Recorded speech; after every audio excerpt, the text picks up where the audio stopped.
Jahon hamjamiyatini ogohlikka chaqirish, aholining orttirilgan immunitet tanqisligi sindromi haqidagi xabardorlik darajasini oshirish, shuningdek, bu dardga chalingan insonlarga tibbiy, moddiy va ruhiy yordam ko'rsatishni ta'minlash maqsadida 1988-yilda Jahon Sog'liqni saqlash tashkiloti tomonidan har yilning 1-dekabr sanasi Butunjahon OIDSga qarshi kurash kuni deb e'lon qilingan. BMTning OIDSga qarshi kurash tashkiloti tashabbusi bilan joriy yilda bu sana xalqaro hamjihatlik, umumiy mas'uliyat shiori ostida o'tkazilmoqda.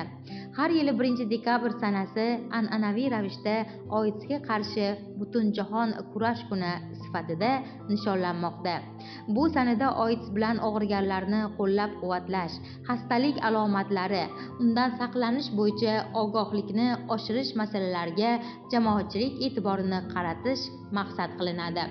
Mazkur kun sog'lom hayot tarzini ilgari surish borasidagi eng muhim kunlardan biriga aylanib, kasallikning jadallashishini to'xtatib turish va oldini olish bo'yicha xizmatlardan foydalanish imkoni endilikda yanada ko'proq insonlarda mavjudligini eslash uchun yaxshi imkoniyatdir.